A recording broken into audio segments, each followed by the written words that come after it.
Quando estamos falando de saúde mental, o TDAH é um tema bastante popular nas redes sociais atualmente.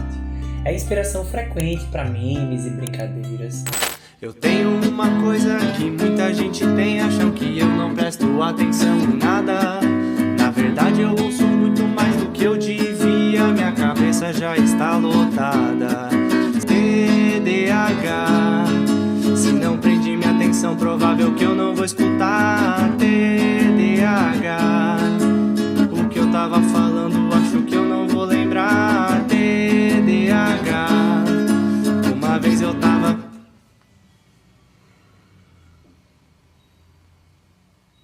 E aparece até nas conversas informais do dia a dia. Calma aí, que esse meu TDAH hoje não tá me deixando em paz. Nesse contexto, um número cada vez maior de pessoas tem se perguntado: será que tem TDAH?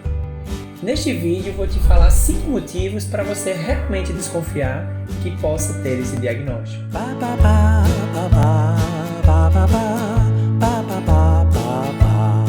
Primeiro motivo: ter um parente de primeiro grau com transtorno do déficit de atenção e hiperatividade, TDAH, ou autismo. Veja que aqui é uma questão interessante que revela a natureza das causas do TDAH. Esse transtorno ele tem uma base genética. Os motivos pelos quais o TDAH ocorre é genético. As alterações que existem no cérebro de uma pessoa com TDAH foram determinadas ainda dentro do útero da mãe pelo código genético. E aqui eu incluo o autismo porque no caso do autismo existe um compartilhamento de genes muito expressivo com o TDAH. Então é muito comum você ter dentro das famílias casos de TDAH e autismo, inclusive numa mesma pessoa. A taxa de comorbidade é muito alta.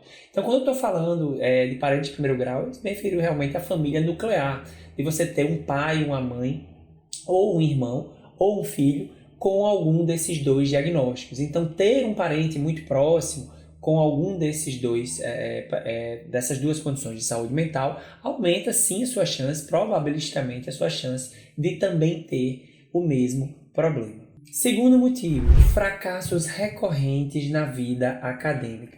Essa pode ser uma marca do TDAH, em que isso aqui envolve desde os primeiros anos do ensino fundamental. Se você foi aquele aluno que não conseguia ter um bom rendimento, e aqui eu falo não só em relação à nota, acaba que a nota historicamente ela pode representar um pouco desse rendimento, mas aqui a gente pode olhar para todo o conjunto de produção que esse aluno consegue fazer. A forma como ele lida com os trabalhos, com as tarefas da escola, se ele consegue entregar no prazo, se consegue fazer aquele serviço, aquela tarefa com qualidade.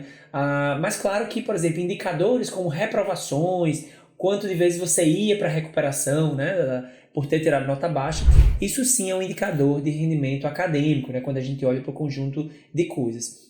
Então, as dificuldades da vida acadêmica elas podem se refletir de forma mais intensa, até mesmo em você não ter conseguido concluir o seu nível, né? Acontece em alguns casos por você ter já um baixo rendimento, chega ali no ensino médio e aí você termina o ensino médio só através de um supletivo, né? E de não conseguir, por exemplo, dentro de um planejamento que você ia fazer um curso superior, de não conseguir a aprovação num processo de vestibular. Hoje em dia a gente utiliza o Enem nas faculdades públicas para ingressar no ensino superior. Então, assim, fracassos de forma geral na vida acadêmica. E isso é ainda mais significativo quando eu tenho uma pessoa que é vista, né, que é percebida pelos demais ou por ela mesma inicialmente como sendo capaz, como tendo um bom potencial, uma pessoa inteligente, né, que tinha tudo para ir longe e aí não consegue, fica engalhada no meio do caminho. Essa percepção de fracasso em vida acadêmica é um sinal para prestar atenção que pode estar relacionado com o TDAH. E se estamos falando em fracasso, para esse vídeo fazer sucesso, depende muito do seu like aqui embaixo,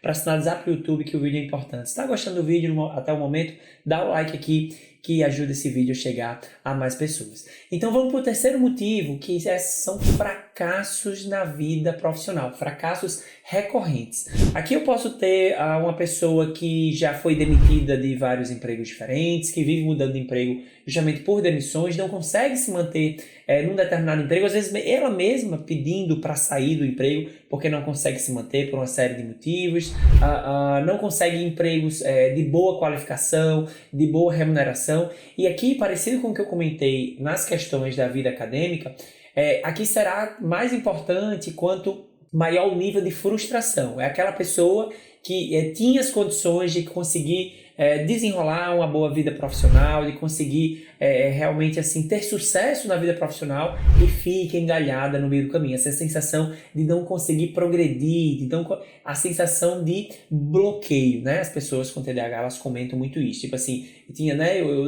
tenho potencial para ir longe, mas não consigo. Então, fracasso recorrente na vida profissional é um sinal importante para estar desconfiado que você possa ter TDAH.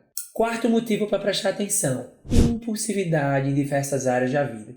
E aqui, assim, existem várias áreas em que a impulsividade ou comportamentos compulsivos podem se manifestar. Pelo menos uma, duas, três áreas aqui já é bastante significativa. Eu vou citar só algumas: problemas com substâncias psicoativas, com drogas, né? Indivíduos que acabam se envolvendo de forma abusiva em uso de drogas diversas, desde as chamadas drogas lícitas, como álcool, abuso de álcool, etc., até as drogas ilícitas. Problemas financeiros, mau uso do dinheiro, má gestão financeira, endividamentos, né? A dificuldade de conseguir progredir em algumas questões da vida por não ter uma boa organização financeira, faz compras compulsivas, más escolhas. Impulsividade na comunicação é outra questão também. Você ser muito impulsivo com as palavras, né? De falar tudo o que pensa, sem filtro, machucar as pessoas mesmo sem querer ali, ter esse descontrole com as palavras. Impulsividade na direção, no trânsito, se envolver em acidentes, uma direção agressiva. Impulsividade na alimentação, compulsão alimentar, dificuldade de controle de peso por não ter uma boa gestão da sua alimentação.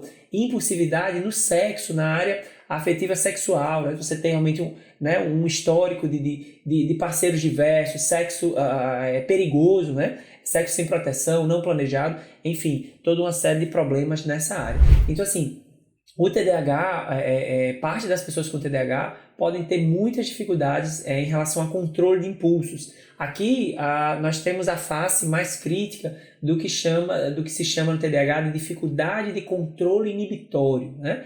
No nosso cérebro existem algumas funções de modulação, de freio, e que esse sistema de freio nos ajuda a viver com mais equilíbrio. No TDAH existe uma falha nesse freio que vai se manifestar de diferentes formas, e a impulsividade é uma delas. E quinto motivo para desconfiar que tem TDAH: dificuldades no controle da raiva, desregulação emocional. E aqui vai pegar em cheio a sua vida de relacionamentos. Eu digo relacionamentos no sentido amplo. Dificuldades de relacionamentos com a família, você é aquela pessoa que é vista como problemática, que briga com todo mundo, né? Que não leva desaforo para casa, e aí entra até dentro do que eu falei da impulsividade das palavras.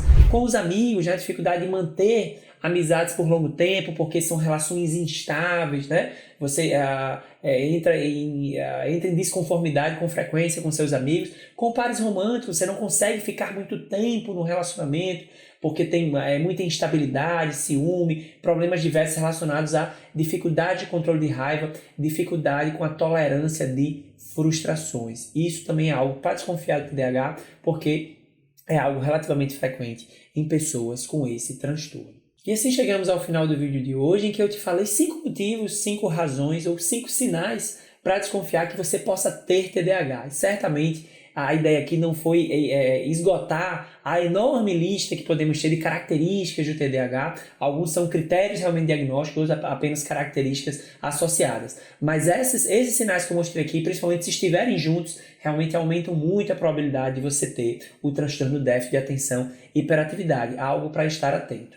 Se você gostou desse vídeo, deixa o like aqui embaixo, se inscreve no canal para acompanhar os próximos vídeos e pode deixar aqui nos comentários alguma dúvida que eu posso te esclarecer. Até o próximo vídeo.